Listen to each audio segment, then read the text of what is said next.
Good day everyone. Once again, welcome to our topic today. Ito ay tungkol sa sum of geometric series. If you are ready, umpisahan na natin. Example, 8 plus 16 plus 32 plus ellipsis, then s sub 8. Ibig sabihin, kukunin natin ang sum of the first 8 terms nitong sequence na ito. So, kung kaya nating ibigay yung next term or terms up to the 8th term, ay di pwede nating gawin sa case na to. After 32, what do you think is the next term? Kung oobserbahan yung mabuti, from 8, bakit siya naging 16? Sigurado, pwede na nagmultiply siya ng 2. And then from 16, naging siyang 32. Kasi nga, nagmultiply ng 2. So there's a possibility na ang pattern natin ay magmultiply ng 2. So what is 32 times 2? Of course, the answer is 64. And then 64 times 2, the answer is 128. And 128 times 2, that is 256. 256 times 2, it is 512. And 512 times 2, the answer is 1024. I-check muna ulit natin kung 8 terms na ito. We have 1, 2, 3, then 4, 5, 6, 7, 8. So, kukunin natin na ngayon ang sum nitong 8 terms na ito. 8 plus 16, the answer is 24. 24 plus 32, the answer is 56. 56 plus 64, the answer is 10 carry 1. It is 120. Okay? And then 120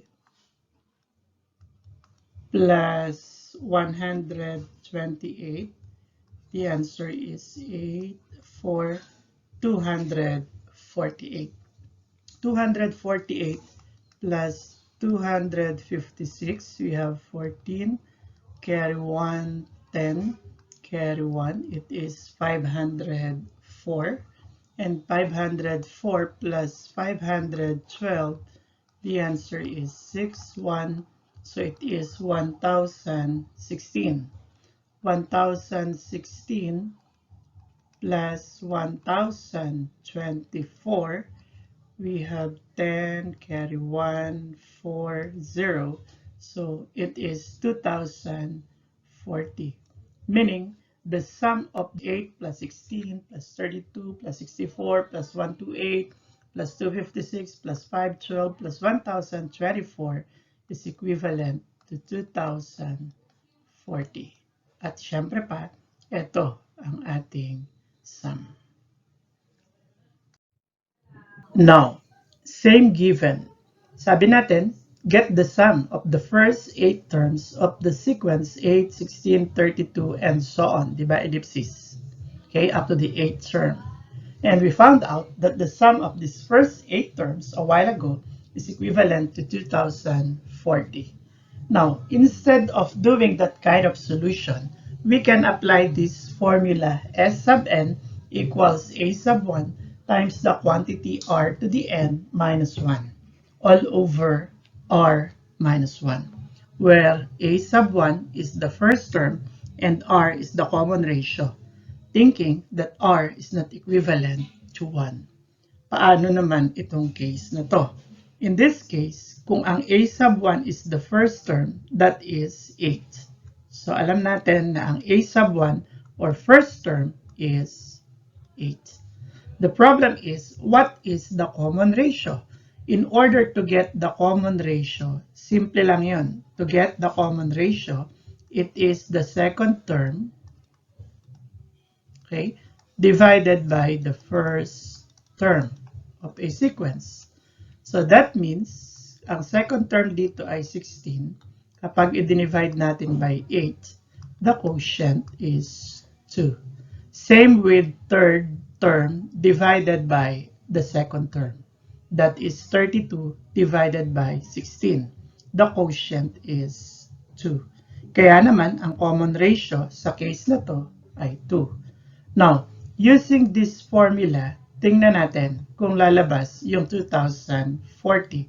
So we have S sub 8 kasi sum of the first 8 terms is equivalent to A sub 1, which is the first term, kung saan ay 8, times the quantity common ratio, that is 2, raised to the n. As you can see, our n is 8. So raised to the 8th power.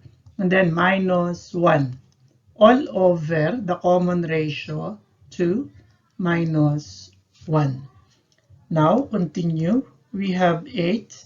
And then 2 to the 8. Ibig sabihin yan, we will multiply 2. 8 times. Kasi ang 2 ang base, 8 ang exponent.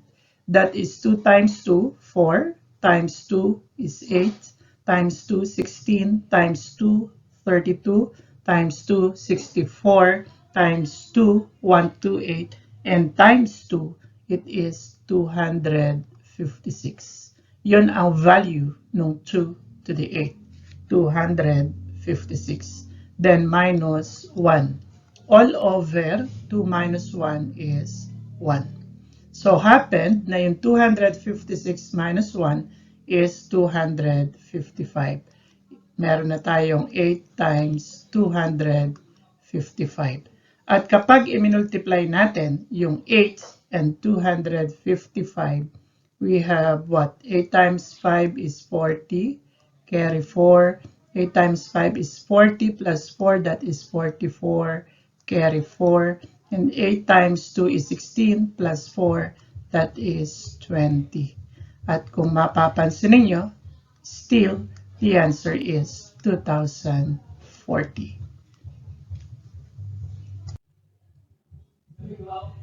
Example number 2, given A sub 1 is 3, common ratio is 3, and then S sub 5. Ibig sabihin, get the sum of the first 5 terms of this sequence. Na kung saan ang first term ay 3, tapos ibinigay na ang common ratio na 3. So kung aalamin natin yung terms dito sa sequence na to, since the first term is 3, ay di syempre pa, we have 3, and the common ratio is 3, pwede natin i-multiply. So 3 times 3, that is 9. And to check the common ratio, if it is really 3, it is 9 divided by 3. Diba? So the quotient is 3. And then let us continue forming the sequence. 3, 9. Anong kasunod? Times 3, that is 27. And 27 times 3 is 81. And 81 times 3 is 243. Since this is S sub 5, we have 1, 2, 3, 4, 5 terms. Check natin. 3 plus 9 is 12. And 12 plus 27, the sum is 39. So, kinuha lang natin yung sum. 39 plus 81. So, we have here 10, carry 1. That is 120. And 120 plus 243, the sum is 3, 6. So, it is 363. Now, using this formula, tingnan natin, our A sub 1 is 3, while the common ratio is 3, raised to the n power, that is 5, so 3 to the 5th power, and then minus 1, all over 3 minus 1. Let us continue. We have 3 times 3 to the 5th power. So that is 3 times 3, 9 times 3, 27, times 3 is 81, times 3 is 243, minus 1. All over 3 minus 1, 2. Now, continue. Copy 3. Then 243 minus 1 is 242, all over 2. We can cancel 2 and 242 by 2. This will become what? 124. 1.